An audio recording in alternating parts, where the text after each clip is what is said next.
My name is Matt Burkhold, and I am the executive director of the Breck Forum. If this is your first time at the Breck Forum, welcome. And if this is your first time at the Breck Forum in Brooklyn, welcome to Brooklyn. Tonight we have an outstanding program. We're incredibly grateful to have Ann Jones with us. This event is co-sponsored by three wonderful organizations in addition to the Breck Forum: the Rosa Luxemburg Stiftung, who we're honored to have with us tonight. Haymarket Books, who will be selling a whole catalog of lovely books over there at the end of the night. And Rosa Luxemburg Stiftung's materials are right by the Haymarket table.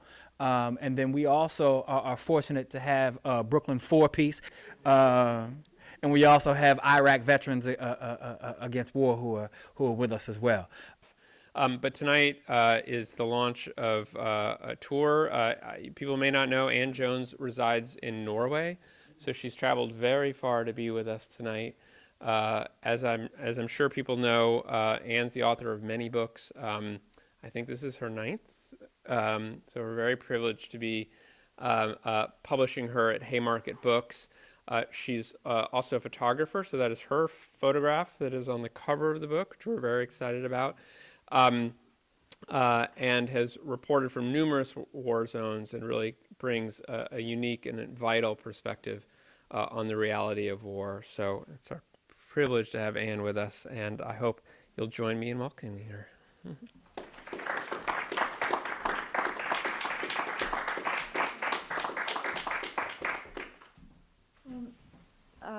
Thank you very much, Anthony, and I also want to add my thanks to all those sponsors of tonight's event and to the Breck Forum, of course, and it's a great privilege to be here. I'm speaking into this microphone, I understand, not so you can hear me, but so that it can record.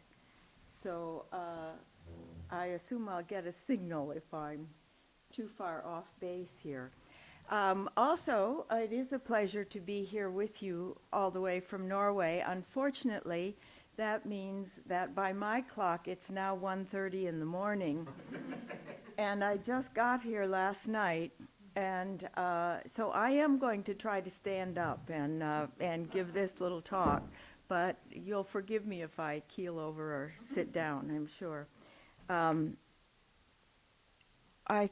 What I would like to do is read to you a little bit from this book and talk a little bit about what it is and what it is not and what I'm trying to do with it, and then open the conversation, because I know that those of you who are here have your own interest and views on this subject, and I'm sure a great deal to contribute to a discussion. So thank you all for being here tonight, for turning out, and with that, I'll turn to this book.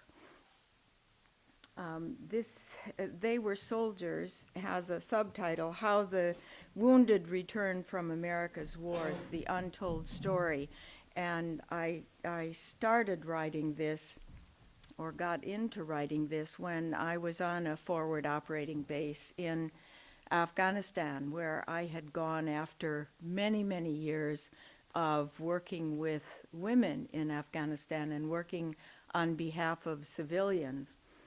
And the American military got the idea of having female engagement teams.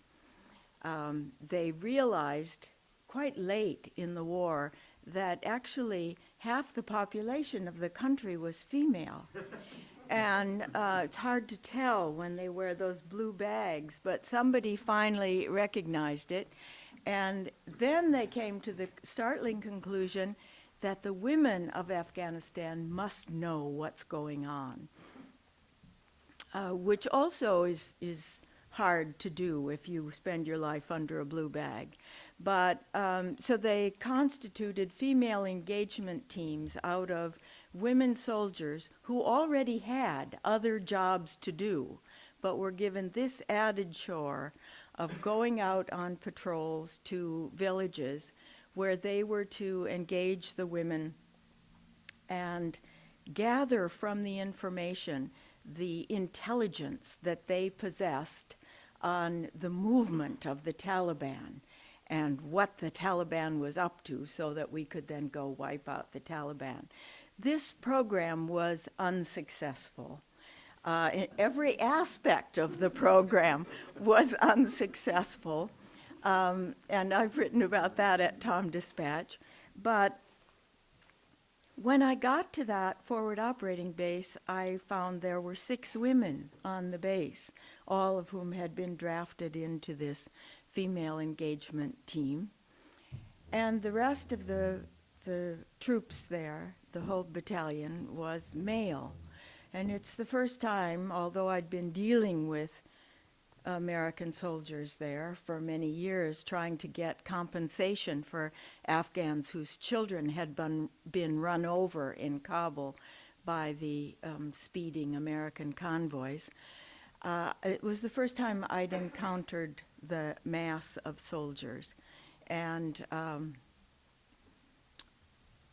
learned quite a bit about them in a very short time. And the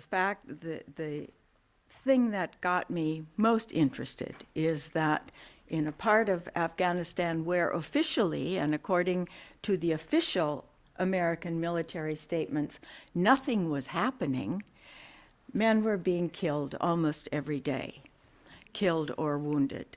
Patrols were sent out every day, and several times a week they would come back with men missing, and the men had been taken away by medevac helicopter and never came back to the base. But you could read in the American papers and see on American television inspiring, heartwarming stories all the time of soldiers who had been severely wounded but got wonderful medical treatment and great prosthetic devices and were now out skiing on their new legs. And isn't it wonderful? Now, we knew all along that the great number of casualties in this war in Afghanistan, as in Iraq, were civilians that had nothing to do with the war. So it's really either the Iraqis or the Afghan civilians who were paying the greatest cost in these wars, as in previous wars. But somehow these stories of the American soldiers getting the wonderful medical treatment and then just going on with their new lives as though the new legs were as good as the old ones, or the new brain was functioning just as well as the old one, minimized what was happening to the troops. I was certain of it. And I wanted to know what goes on in between. A guy gets taken off in a helicopter. What happens to him after that?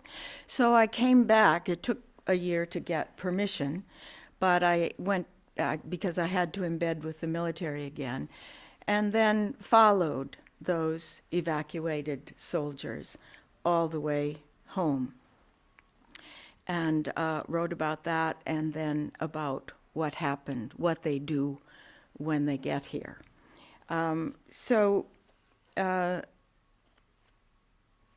Let me read you a little bit about what this book is about and what it's not. Sooner or later, almost every American soldier comes home on a stretcher, in a box, in an altered state of mind. Soldiers return or fail to return to families who love them or try to, families who recognize them or not, communities that help them or can't. That's what this book is about, not the pointless wars which have gone on for so long that historians are already weighing in with their evaluations, using words like shipwreck, disaster, tragic mistake. Historian Andrew J. Basovich reminds us, it is the soldier who bears the burden of such folly. U.S. troops in battle dress and body armor, whom Americans profess to admire and support, pay the price. In this book, I don't pretend to give anything like a complete picture of soldiers, but rather offer a series of snapshots of soldiers I met and the people around them, the caregivers and family members and friends who look after them when things don't go according to plan. They too pay the price of folly. I gathered these snapshots on military bases and in military hospitals in the United States and its war zones and in houses here at home. They are not pretty pictures. They are what I saw, perhaps darkened by the knowledge that nothing recorded in this book had to happen. War is not natural. We have to be trained for it, soldiers and citizens alike. And the wars of choice we were trained for, the wars these soldiers took part in, need never have been fought. Contrary to common opinion in the United States, war is not inevitable, nor has it always been with us. War is a human invention, an organized, deliberate action of an antisocial kind, and in the long span of human life on Earth, a fairly recent one. For more than 99% of the time that humans have lived on this planet, most of them have never made war. Many languages don't even have a word for it. Turn off CNN and read anthropology. You'll see. What's more, war is obsolete. Most nations don't make war anymore, except when coerced by the United States to join some spurious coalition. The Earth is so small, and our time here so short. No other nation on the planet makes war as often, as long, as forcefully, as expensively, as destructively, as wastefully, as senselessly, or as unsuccessfully as the United States. No other nation makes war its business. Why then do I write about American soldiers? Some might think it strange to pursue such a trail of waste and sorrow, and I would have to agree. I follow these wars as the child of a veteran, having never quite managed to escape the shadow of the war in which my father fought so very long ago. He enlisted in the Great War, World War I, because it was sold as the war to end all wars. But wars never turn out as advertised. And the word great, by the way, is not a compliment, but a reference to the size of the slaughter. My father used to say that wars are made by men who have never been to war, men who don't know that war, once started, never ends. The Great War ended with the armistice in 1918, but my father lived another 60 years, and that war never left his memory or his nightmares. Of the 300,000 Americans who fought in World War I, 50,000 were still hospitalized for psychiatric disorders 20 years later. The violence of war does not end even when peace is declared. Often it merely recedes from public to private life. This book, then, is not about war itself, nor even about soldiers as they are trained to see themselves, and we, in turn, are taught to see and support them.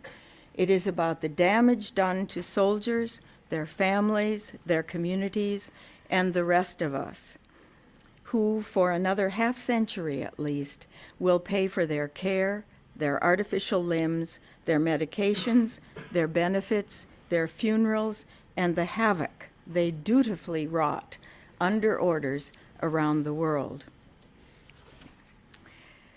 Let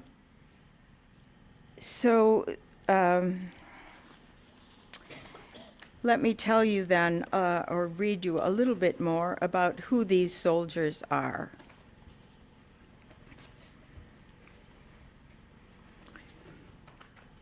Most of them come from small towns in the South, or the Rust Belt of the Midwest, or big city ghettos. Many are following a family heritage of military service that has made veterans of past wars a relatively privileged class, enjoying special access to higher education, jobs, and a nationwide system of socialized medicine. But so many of them are so very young, enticed or strong-armed by smartly uniformed recruiters who work the corridors and classrooms of America's most impoverished and thoroughly militarized high schools. So many are badly educated, knowing nothing of the world and how it operates. So many are immigrants, risking their lives for a fast track to citizenship. So many are poor and short on promise. So many have such a slim chance of another job, another line of work, let alone a decent wage or a promotion. And because the Pentagon lowered standards to fill the ranks of the volunteer army, so many are high school dropouts, or gangbangers, or neo-Nazi white supremacists, or drug addicts, or convicted felons with violent crimes on their record.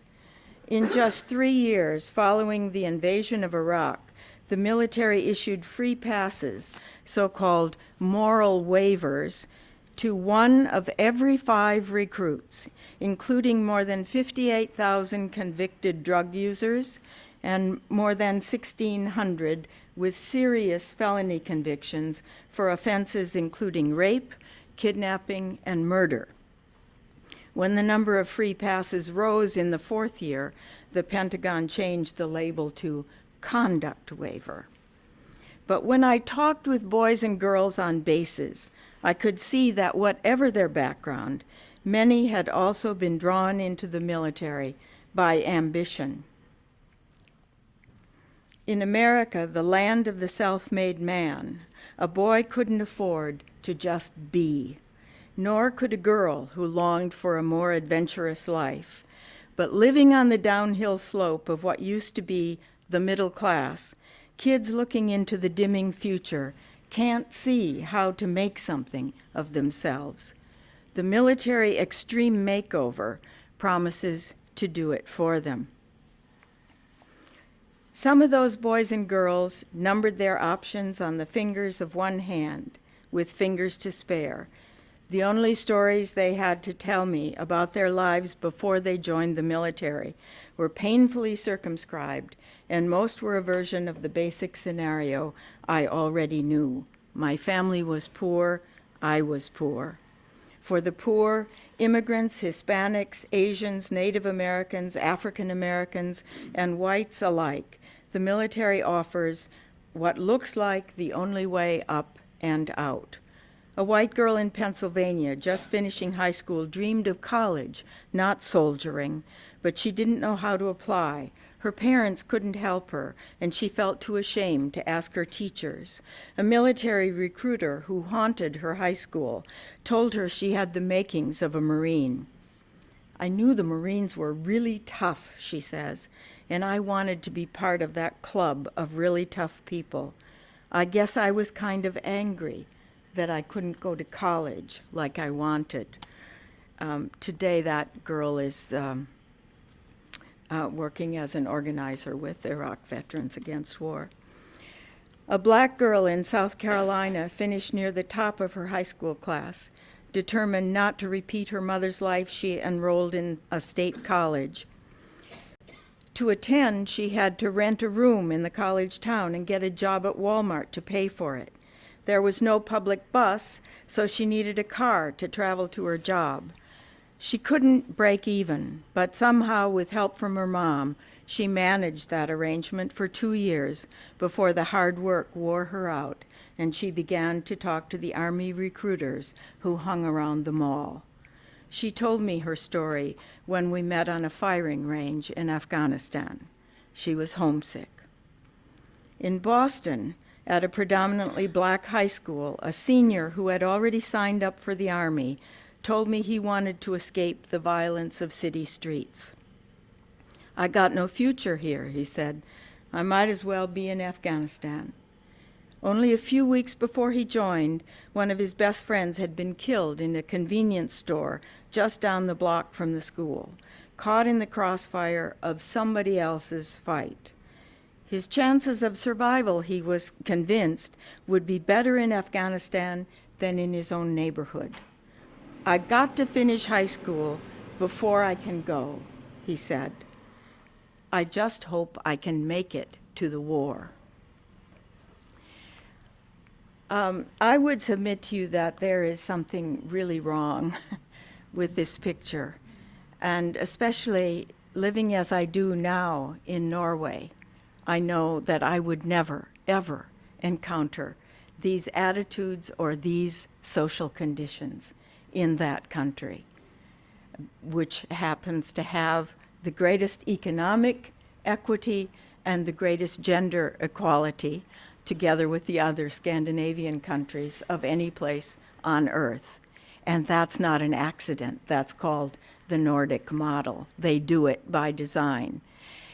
And presumably any country can do that by design if their first concern is to make peace, to find the conditions of life that contribute to giving their populations a peaceable life and an interest in spreading peace elsewhere rather than war. But these are the kids and the reasons those kids go into the military here. That, and of course, the great PR machine of the Pentagon, which hires many, many highly skilled PR organizations to work full-time on spreading the mythology of war, which is also then spread through, presidential speeches, things that government officials say, things that the military officials tell us, things that we hear in churches and other religious institutions, and so on. So that all of this contributes to the notion that this is a noble effort that we are all involved in, and that these are our great heroes that we must support.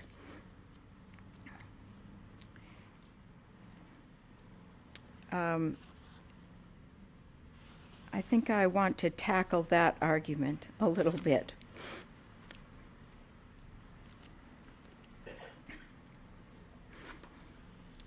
Because so many of these soldiers, these young people who go to the wars, are killed in the most grotesque fashions, and so many others are wounded. And because of the what really is a wonderful military medical system, their lives are saved, but their limbs often are not, or their brains are not, or their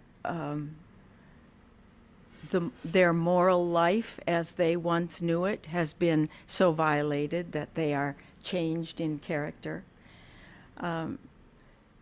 It's a terrible price to pay, and yet we're taught that we must support those troops by cheering for them when they come home, and all the flags and the yellow ribbons and so on, which don't quite add up to the situation there.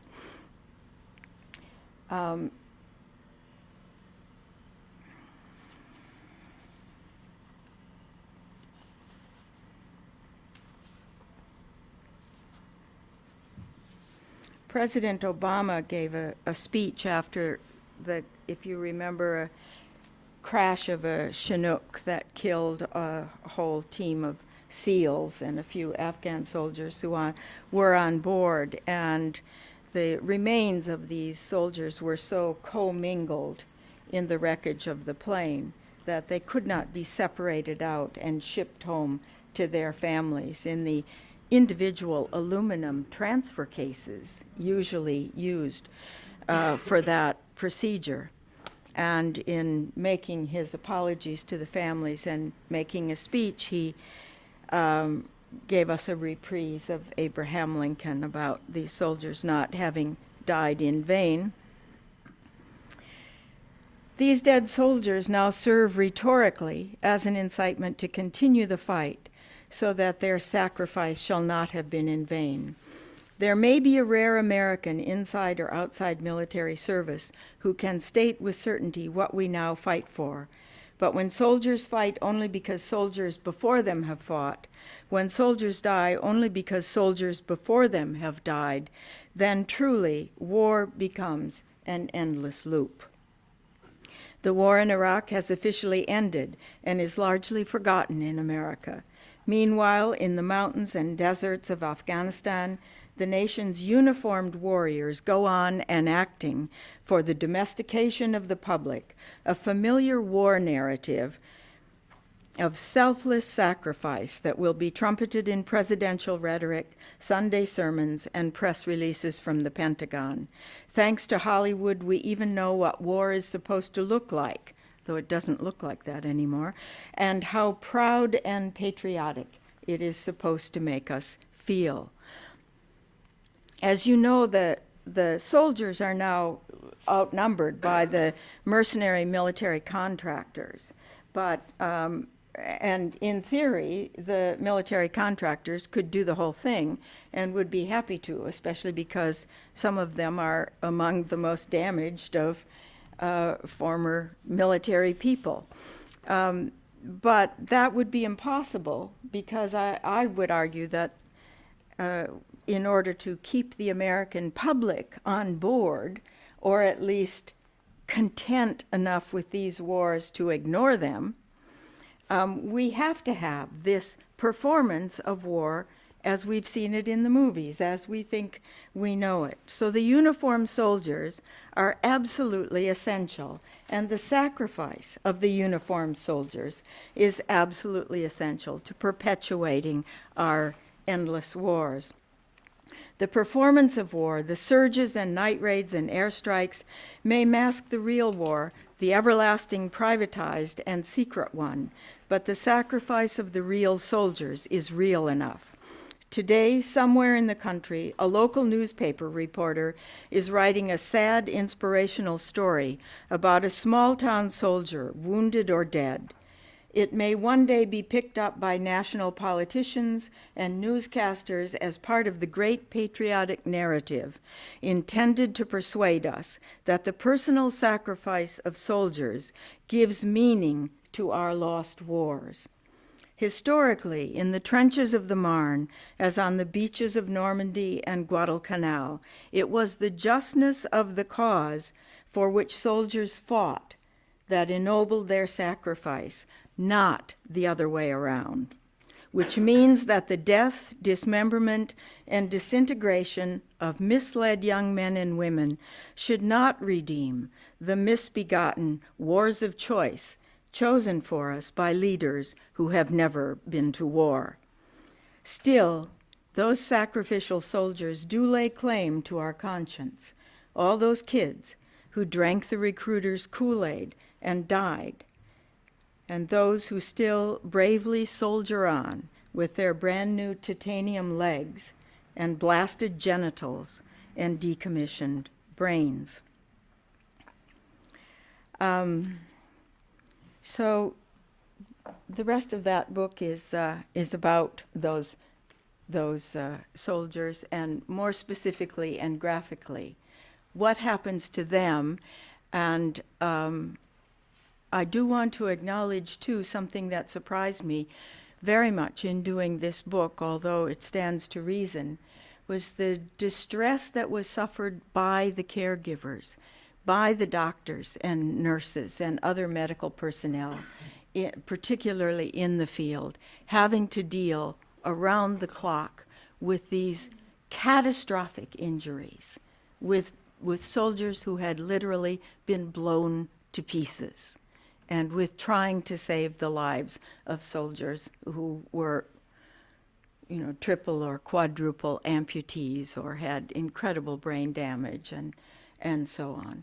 And doing that quite successfully, but at enormous cost, because as all of them said, they had never, ever seen such damage to human beings before in all of their medical experience. And these are skilled professionals, professional military doctors had never seen such damage before.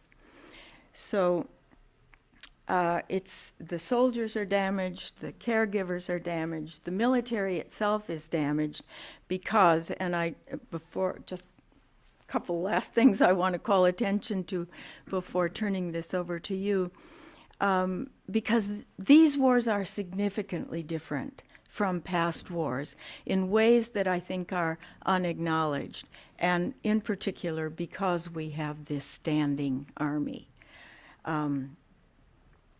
I think to refer to it as all volunteer is a misnomer because there are so many forces, the combination of poverty and public relations compelling the decisions that kids make, and I would even say the recruitment of child soldiers that goes on when military recruiters and junior ROTC programs start operating on 14-year-old kids in their high schools.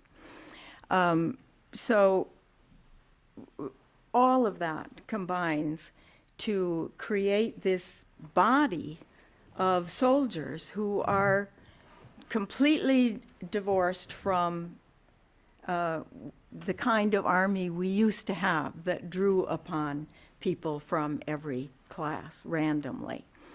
And we know that that was never implemented quite fairly, but it's not like this standing army that stands alone, apart from the rest of the society. And as the founders warned us when they said, never have a standing army, the standing army then becomes a body at the mercy of a chief executive and his cronies, especially if the chief executive likes to dress up in military uniforms and play commander-in-chief. And there is nothing of the popular force of the families of a large democratic military to restrain the power of the chief executive, who can then hurl these armies into absolutely needless and pointless wars, or wars that serve not the 1% of the population that serves in the military, but the 1% on the high end that makes money off these wars and would like to see them keep going forever. So when we're asked to support these troops, we need to keep in mind just who these troops are and how they got there and who they are masking from our sight, what they are masking from our sight. So that's sort of what that book is about, and it's not an easy read, but I hope if you read it, it will give you some deeper understanding of what happens to these soldiers, and then, of course, I haven't even touched upon what they do when they come home. And there, the violence against their own families, the impossibility of their returning, and at the same time, the exploitation of the soldiers, the over-medication of the soldiers to silence them, the way in which they're driven to addiction and suicide by the over-prescriptions that they get from the time they're in the field till the time they come back from the VA. All of this is a dramatic and very unpleasant picture, and we are all complicit with it as long as we don't speak up. So it's time for you to speak up, please, and share your views or questions or whatever. And thank you all for listening to that little reading.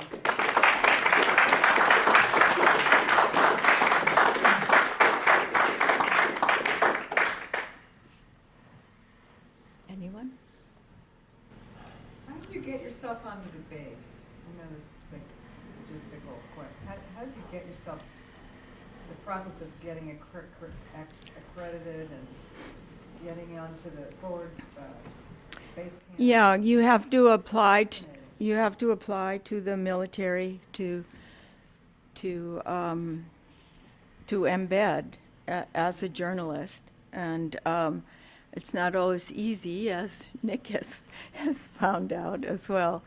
But I had the advantage, I think, in applying, and also in what I was able to learn on the base, because I'm an old lady. And as you know, readers of Agatha Christie know that Miss Marple considered that a great advantage because, as she said, people will say anything to an old lady they assume to be stupid. And so people did indeed say incredible things to me. I'll give you just one example. A base commander who, when I asked him about the high incidence of sexual assault against women and against men, actually more male soldiers have been victims of rape than female soldiers. I asked him about that, and he kind of laughed, you know, and said, well, you know, that's a he said, she said kind of deal.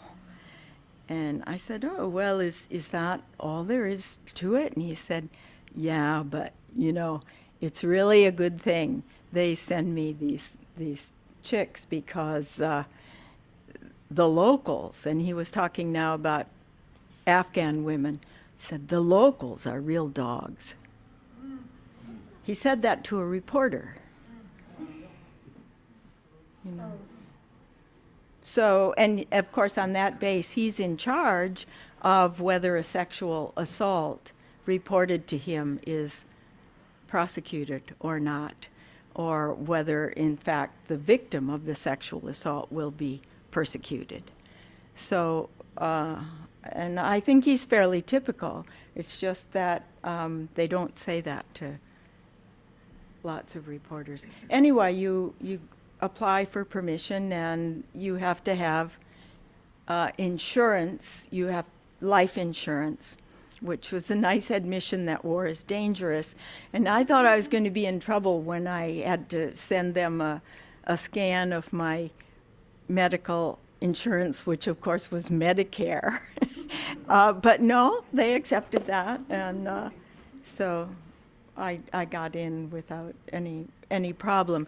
When I applied to go on the embeds, though, I got the runaround, and I got one delay after another, and it took a year before I finally got to go.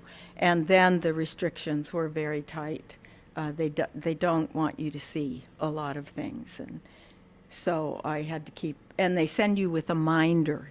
It's like in the Soviet Union in the old days. You have to have somebody with you. And so I had a sergeant who'd never been out of the United States before. And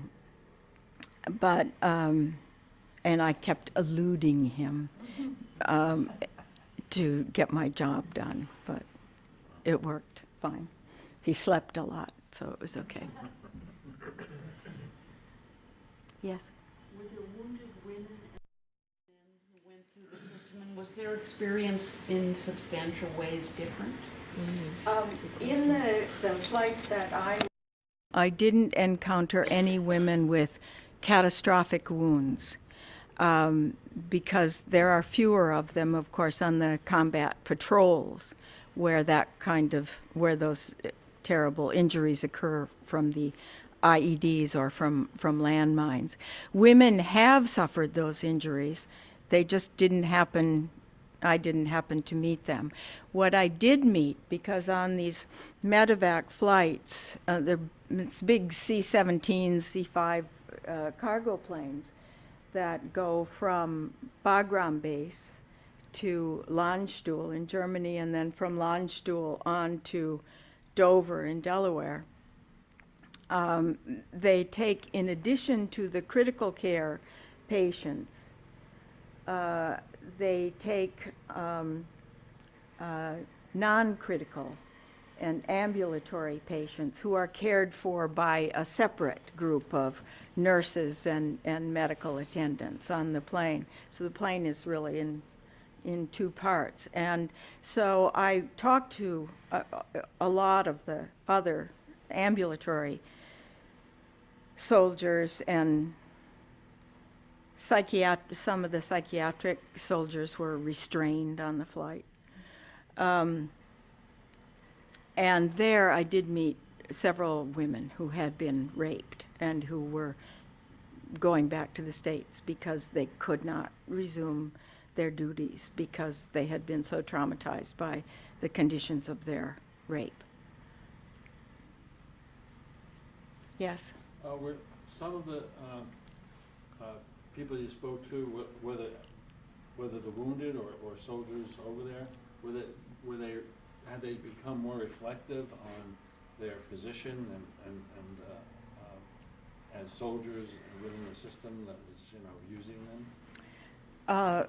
Of course, all the critical patients are unconscious. I didn't speak with them. But among the ambulatory patients, I got the whole range, and some of them are quoted and described in the book.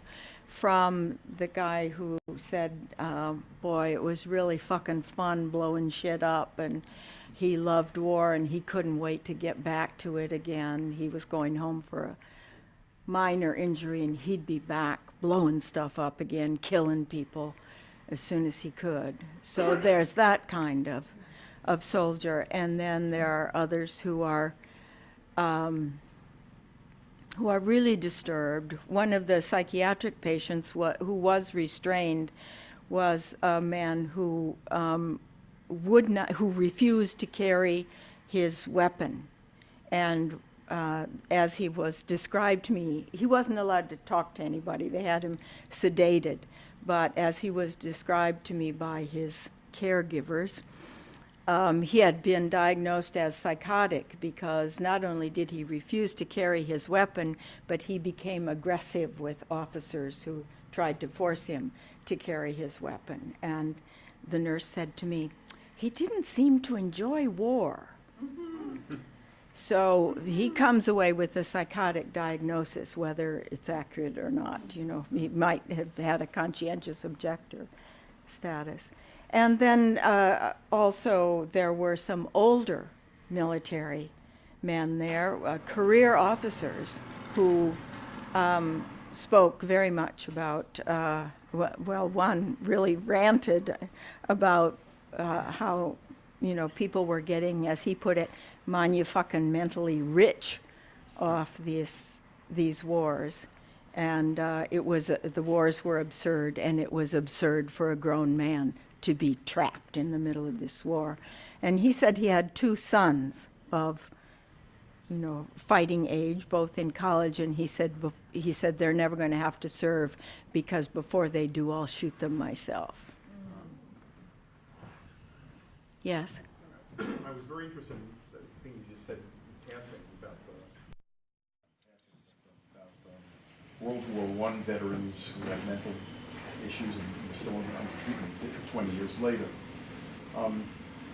And I assume that on the ground, even though they're different wars, the actual things that go on frequently are quite similar. It's World War I, II, Vietnam, what's going on there. People are being shot at, they're shooting. I grew up among lots of people who were in war, the Second World War. And I would say dozens of my father and dozens of his friends, and this whole regiment that was in Nebraska for some reason, the Nebraska National Guard unit that was called up, and he was, attached to it. And there was, it's true that my father didn't talk about the war a lot. He wasn't developed a legend about it.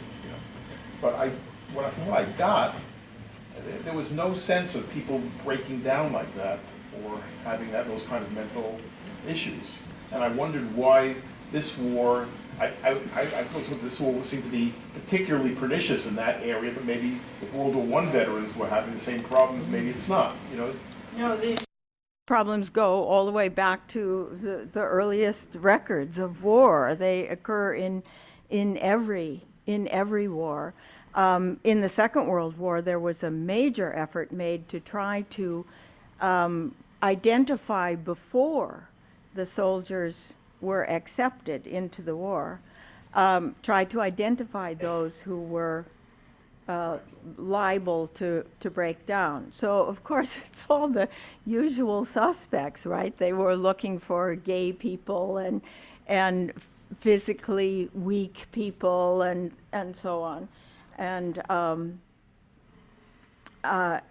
but it didn't make any difference. Huge numbers broke down during the Second World War, but they were anticipating it, and so and there were lots of them, so they removed hundreds of thousands of soldiers, or tens of thousands. I forget my numbers here, but lots and lots of soldiers were removed from the field and returned home for psychiatric reasons. And just extreme cases of, well, they called it battle fatigue. Now we'd call it PTSD. In the first war, they would have called it shell shock. But it's part of the mythology, this American mythology of war, that none of that happened. You know, the Second World War soldiers are what? The best and the brightest, or the greatest, or the, you know, that whole mythology of these heroes. And it's not to say that they weren't heroic. They're trapped in this system and they're doing the best they can. But the damage was terrific, just terrific. And with those First World War veterans, a lot of them were finally treated to lobotomies because they still retained that rage and you know, irrationality or explosiveness that is so often a part of that hysterical reaction to war. And it's always been there, but we minimize it. And of course, kids who are going into the military now at age 17 or 18, you know, what did you feel like when you were that age? You're invulnerable, right? Nothing's going to hurt you. So even if they knew of these, even if they're told of these catastrophes, they never think it will happen to them. I think the other reason that makes it so difficult to talk about this, of course, is you're always recruiting for the next war, and now recruitment is a continuing process here. But also, what they realized in the First World War from the reaction of the men in the trenches was that their symptoms were those of women who, for 2 centuries, had been diagnosed with hysteria under similar circumstances. Hysteria, of course, the name itself coming from the Greek word for the uterus. So when you find that your army is suffering from hysteria, can you even talk about that? No. So they're still trying to deny what the actual psychological reactions to war are in male soldiers, because they absolutely refuse to recognize the parallels to women in similar circumstances. And by similar circumstances, I mean exactly the same symptoms can be diagnosed today in combat soldiers who have been repeatedly exposed to traumatic incidents, and battered women who are repeatedly exposed to battering and rape and so on. Their circumstances are the same, trapped in situations in which they are repeatedly exposed to violent trauma that makes them feel helpless. This is the psychiatric diagnosis now. Helpless and in fear of imminent death. So, but the military doesn't want to hear that. It's I've written about it here. Yes. Yes, sir.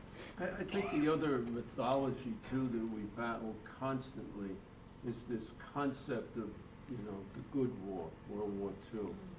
I started with my Uncle Pat. An Irishman came over joined the Army, went all through New Guinea and the Philippines, got out in 1945 and spent the next 30 years in psychiatric VA hospitals. And finally in 1975 went out a window in New York City. I claimed his body. So another note on that.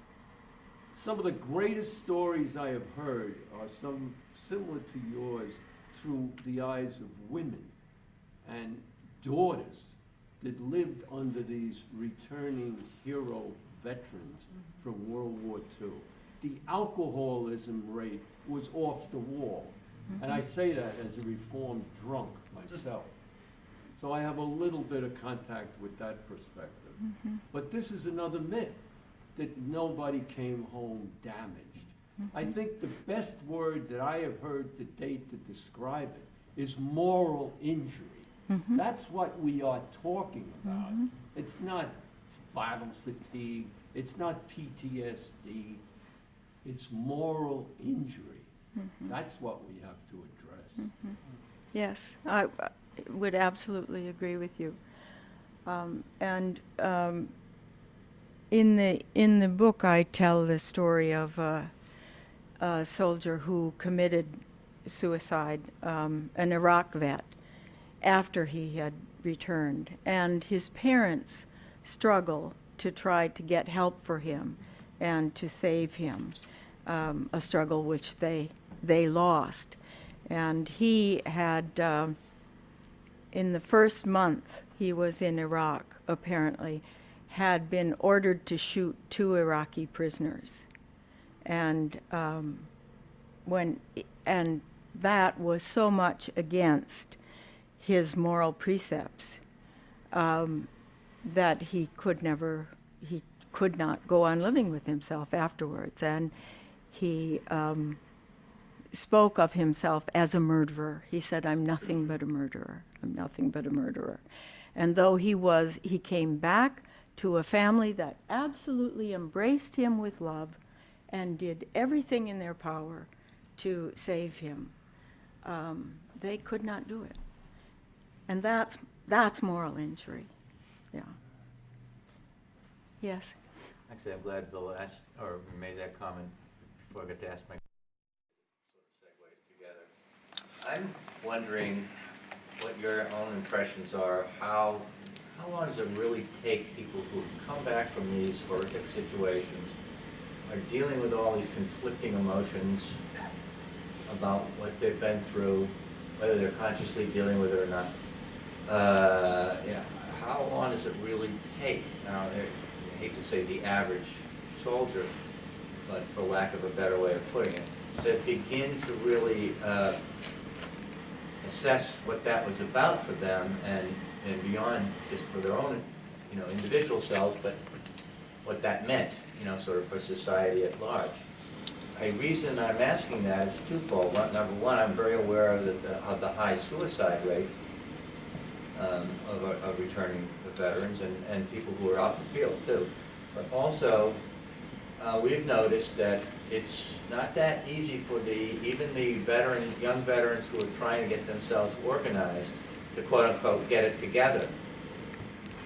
So I don't know if you can comment on that at all. My personal view is that people never get over it.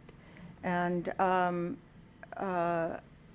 if I could just return to my personal story, for example, the usual statistics that are given in every war is that 80% at least come home and they're just fine. And it's only 20% that we have some trouble with. My father came home as a great hero, highly decorated, twice wounded, very much acknowledged publicly as a great hero, and became a quite successful small businessman and contributed greatly to the community. Anybody in the community would have said, "Hey, he's just fine," right? He was not fine by any means. So that makes me absolutely distrust the statistics, that I'm sure there are a great many who come home from the wars and they do go on and make a life for themselves. but they are not the people they were before they went to war. They are not. And many of the veterans that are coming home now, their parents say they don't recognize them. This is not my child they've sent back to me. So you can't say how long it takes. What is interesting is that often it takes a year or more after a person is home and apparently doing well for them to then break down, because they carry on as best they can and then they can't sustain it because of those moral injuries or whatever demons haunt them. And the other thing I think that's really important, and I don't know how anyone could ever deal with this, is the silencing of veterans. And they're silenced methodically by their medical treatment, by the drugging now. Used to be lobotomies, now it's the drugs. And I met many soldiers who complained to me that they were having a hard time coming back to the States because having to fight these wars was the first time they'd seen how other people live in the world and realized what price other people in the world paid for Americans to continue to live the American way of life. And one Marine I talk about in the book said to me, if you go in and complain about the slightest little thing, they want to give you drugs. She said, it's not drugs we need. And the problem with us is we know too much. And if they don't drug us, we're their worst nightmare. The Vietnam vets, those crazy Vietnam vets, back again. And I think with a large number of soldiers that is true.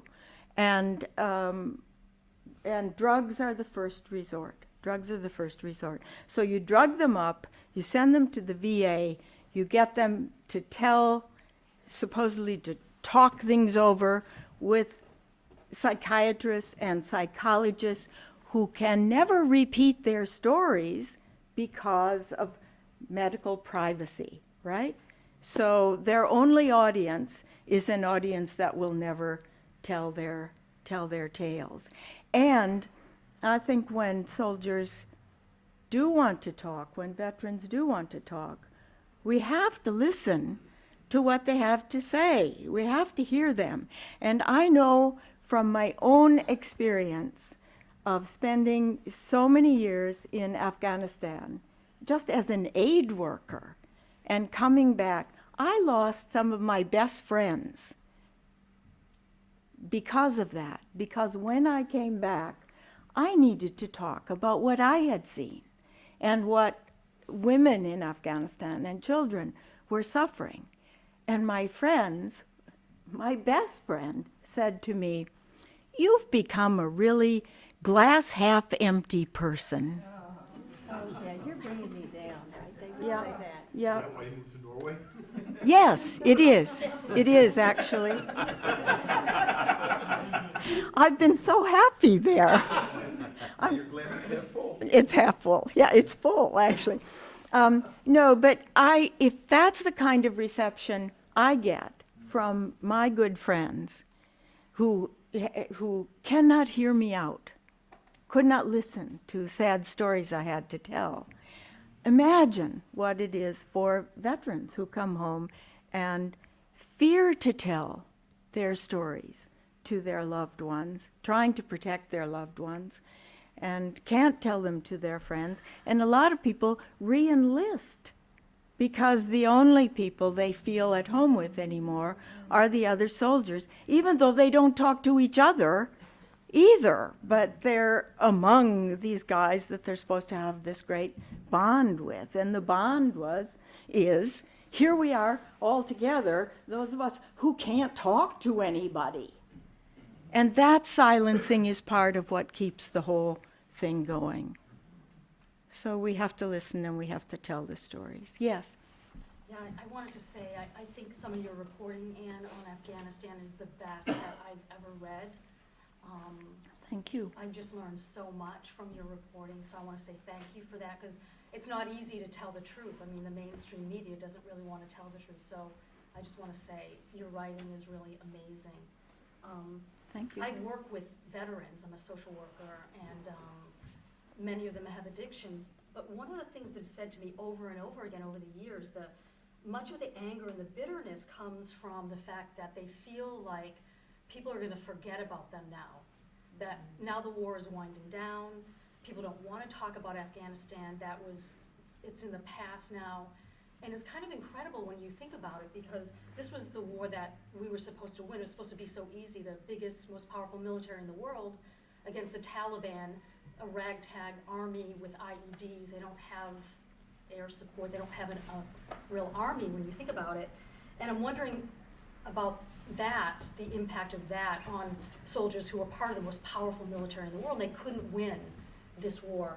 And then my other question is, what do you think is the future of war? Because we're being told in a certain sense, well, it's going to be drone warfare, less boots on the ground, special ops, meaning we won't have 50, 100,000 soldiers going anywhere else in the world now. And how will that, do you think, change? Is that going to change? Is the nature of warfare going to change now because of technology? Well, thank you for your comments about my reporting. But Nick is actually the expert on drone warfare and the technology of war. But I have to say that this is a question that would only be asked in America, because we're the only ones doing this. Nobody else is doing this. Israel a little bit, but we follow their example. We have the same attitude towards war as Israel does. And it's terrible attitude in both countries, but at least in Israel, it's somewhat understandable because they're a little country in the middle of other countries that are hostile to them.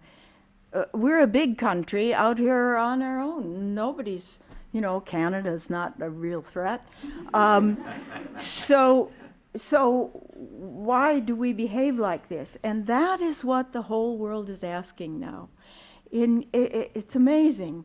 Living in Norway or any place in Europe these days, people look at this country and just shake their heads, and they're always asking me, what is wrong? What is wrong with America? And why do you keep doing this? And this whole shift in our military attitude to this idea that we have to project our force onto the world, and that military force is what makes our power in the world and impresses the world. It does not impress the world. It scares the world to death. They're afraid of us. Our allies are afraid of us. Angela Merkel is afraid of us, and she's not afraid of anything. So this is really serious. We look ridiculous. And it's not just that we haven't won this latest so-called good war. We haven't really won a war since 1945, and we didn't even really win that one. I mean, we wouldn't have. It's the Red Army that won the war. So we don't win wars. We make a business of war. We spin wars out and out and out because it is so profitable to certain people in this country. And I mean, everybody from Smedley Butler and before has been telling us that, but we do not get the message. And we I don't know, can we make it stop now? Yes. Just to sort of maybe the other perspective, our wars have been very much involved with resources, with particularly the one oil. Mm-hmm. And what's going to be interesting is now that we're going to ruin our own environment by fracking in order to get energy security. primarily to ship it to other countries. Whether our foreign policy will change, but our foreign policy, particularly in that part of the world, has been largely driven by oil and the relationship or the entanglement of corporate policies and national foreign policy in that part of the world is very intricate and very long-lived. Mm-hmm. So, you know, they keep talking about the end of oil, and it might be the end of oil in that part of the world, or at least less of oil in that part of the world. But, and I don't think that you could say that Russia and other countries, I mean, there's imperialism going on around resources with a lot of countries. And the military-industrial complex is not only American. I mean, I think it's a bigger problem than that. I do agree with you that, you know, people look at us and say, you know, why are we doing this? But it's not like those other countries aren't involved in the remnants of colonialism and resource wars and so forth and so on. And now that China's entering the picture, it's going to become hugely more complex. I'm not at all in favor of war. I'm not saying that. I'm just saying that the entanglements are deep, institutional, multi-level, multi-country, and you know, how exactly you can, as a citizen, put pressure on that is a complicated thing. Well, that's where politics comes in. That's what politics are for, and what diplomacy is for, and what economic policy is for. But we think everything is for the military, and that the military will solve it. And it's true that other countries are involved in all sorts of things, but no other country has troops stationed all over the world the way we do. It's, you know, there's nothing comparable to the U.S. military in the world. Nothing. Nothing. And it is scary to the rest of the world, because it is not our last resort. It's our first resort. It's our pride, and it's very dangerous. And in Europe now, countries are struggling to cope with the influx of refugees coming out of America's wars.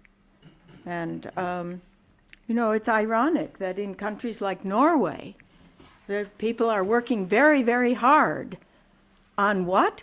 On their immigration policies and plans so that they can care for all these asylum seekers and integrate them as quickly as possible into Norwegian society by providing them with housing and language courses and jobs and, you know, so in other words, how do we take these people in and make them part of our society in which everybody is well off? Now, we can't even take our own people in and make them well off. In fact, our wars make a large part of our population worse off than they were before. So, you know, we've got a lot of things backwards, and we need to start looking for other examples of how to shape up our own country, put our own house in order. I think just one more question. Yes? Just a comment. I served on an aircraft carrier, kind of speaking to the last question she had, and we used to say, or the going kind of motto was that it was 90,000 tons of democracy anywhere, anytime, you know, which really speaks to like, yeah, we want to fight wars wherever, we want to be able to, and like still, it's just the policy that there's always a carrier battle group stationed in the Persian Gulf. Like regardless of what's happening, there's always a battle group there. And when another one shows up before the first one leaves. So I think we do really project like that we want to fight wars on the rest of the world. Mm-hmm. Mm-hmm. Thank you for that. Yeah. Sometimes it's hard for us to, because we've been so taught that this projection of our force is something to be proud of, it's hard for us to make that leap into what this looks like to the people who live in the area that we are projecting our force upon. So thank you for that comment. And thank you all for being such a wonderful and patient audience, and for your wonderful comments and questions, and for the work you do to try to change things in your own community and I hope the rest of the world, but I think we need to start at home myself. Thank you so much for being here.